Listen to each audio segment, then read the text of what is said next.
Les opérations de ce matin sur la capitale de M. Zellelan lui a vraiment marqué. Et oui, je ne sais pas qu'est-ce qui s'est passé, s'ils nous ont dit tout ce qui s'est passé ou pas, mais ça lui a vraiment marqué. La réponse que M. Vlado lui a donnée, en fait, la réplique, si vous voulez bien, par rapport à ces opérations aériennes hier dans l'espace aérien russe sur les villes russes, M. Zellelan, il est inconsolable. Et qu'est-ce qu'il dit? Cette opération de grande envergure de Poutine sur Kiev et ses alentours nous prouve que M. Poutine ne se prépare pas à la paix. Il continue d'envoyer nos concitoyens au repos définitif. Nous allons voir tout à l'heure, en détail, mot pour mot, ce que M. Zellelan vient de dire. Mais moi, j'ai une question à le poser.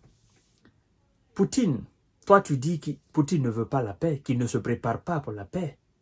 Alors, qu'en est-il de ton côté? Est-ce que toi, tu veux vraiment la paix? Ce que toi, tu as fait hier, mardi, en envoyant assez de drones dans l'espace aérien russe. Alors, ne penses-tu pas que Poutine aussi pouvait faire les mêmes déclarations en disant « Monsieur Zellelan ne se prépare pas à la paix, il continue toujours d'envoyer des drones dans l'espace aérien russe sur les villes russes. » Tu vois? Ce qui est normal pour toi est aussi normal pour Vladimir Poutine. Mais je te comprends. Je te comprends parce que ce n'est pas les mêmes ampleurs, ce n'est pas les mêmes instruments qui ont été utilisés, ce n'est pas les mêmes puissances. Et donc, ce qui a été fait ce matin chez toi t'a vraiment bousculé. Donc, mesdames et messieurs, voyons voir dans les détails, s'il vous plaît. Et continuez à vous abonner à notre chaîne YouTube Kantiji Visionnaire Le Vrai. Activez la cloche de notification pour ne plus rater nos émissions et partagez la vidéo dans tous les groupes possibles. Nous vous invitons également à vous abonner à notre page Facebook, le géopolitologue, nous l'avons appelé si vous êtes intéressé. Parce que là, nous avons aussi une très belle communauté qui fait énormément d'efforts pour voilà, le développement de cette page.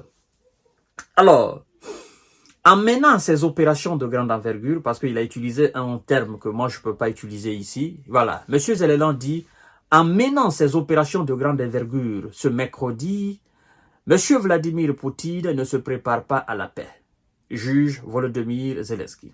Alors il dit, ces opérations de grande envergure de missiles et de drones effectuées mercredi par l'armée russe sur Kiev montrent que le président russe Vladimir Poutine ne se prépare pas à la paix, a affirmé son homologue M. Volodymyr Zelensky.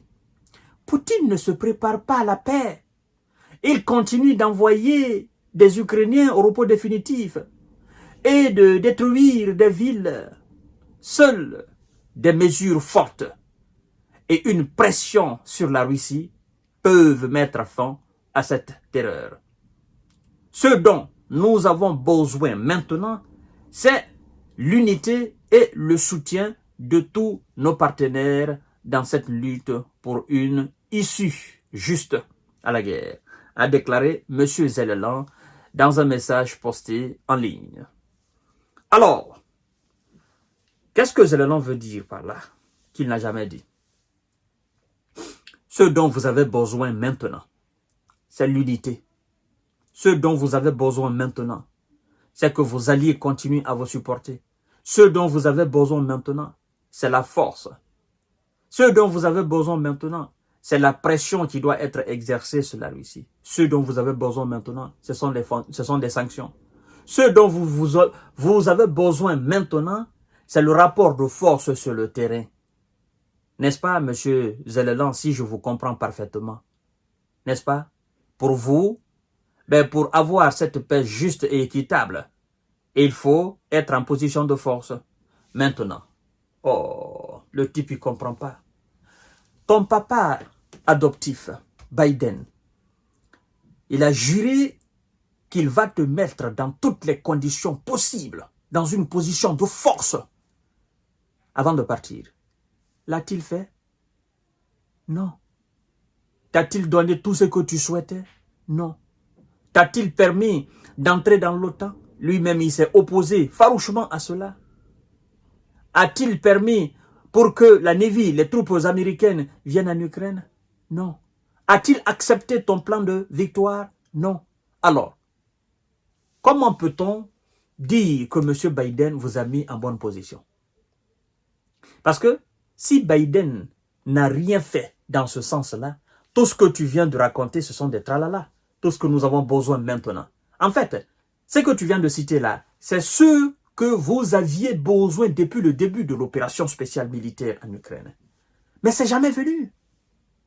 Macron a beaucoup parlé de rapport de force, mais ce rapport de force n'est jamais venu. Alors, M. Zelensky, comme tu manques d'idées, moi je vais te donner des idées. En fait, ce que tu as besoin maintenant plus que tout, ce que tu as besoin maintenant plus que tout, c'est de déposer les armes. Je te l'ai dit une fois et je réitère encore. Si tu cesses d'envoyer des drones dans l'espace aérien russe, la Russie n'enverra jamais des drones en Ukraine. La Russie n'enverra jamais des missiles dans les villes ukrainiennes. Je vous te dis, ça va se limiter dans l'opération spéciale à l'est du pays. L'action militaire, là, les troupes sur le sol, là, ça va se limiter là-bas entre les militaires et les militaires russes. Ça va s'arrêter là-bas. Et ce qui se passe aussi dans la région russe de Kursk, ça va se limiter entre les militaires russes et les militaires ukrainiens qui sont là-bas, à la Hamas. Il n'y aura pas d'action aérienne sur des villes peuplées, n'est-ce pas, de civils innocents. Mais puisque toi tu te dis, non, il faut que j'envoie là-bas, mais qu'est-ce qu'eux ils font? Ils ne sont pas fous.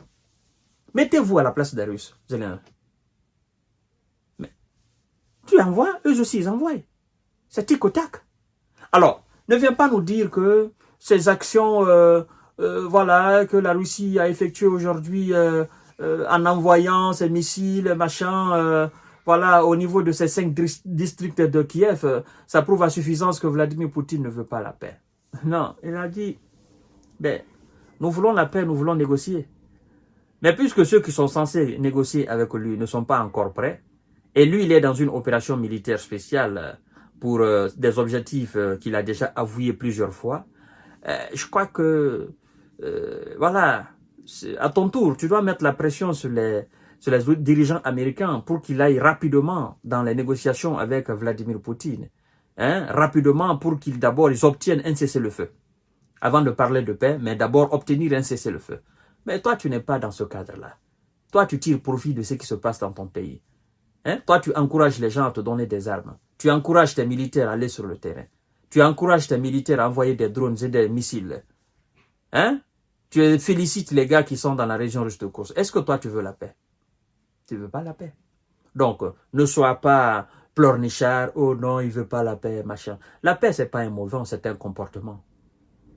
Et cette fois-ci, ce sont des choses juridiquement qui seront signées par des gens légaux représentant l'Ukraine, permettant alors la sécurité de la Russie, mais aussi de l'Ukraine. Ce n'est pas vous, mais des gens légaux, légitimes. Voilà. Mesdames et messieurs et mesdemoiselles, je vous reviens tout à l'heure pour notre série d'informations décortiquage. Partagez la vidéo dans tous les groupes possibles. Votre humoriste préféré, voilà, il va continuer à pleurnicher jusqu'à l'obtention d'un cessez-le-feu qui va certainement aboutir à une paix juste, équitable et durable.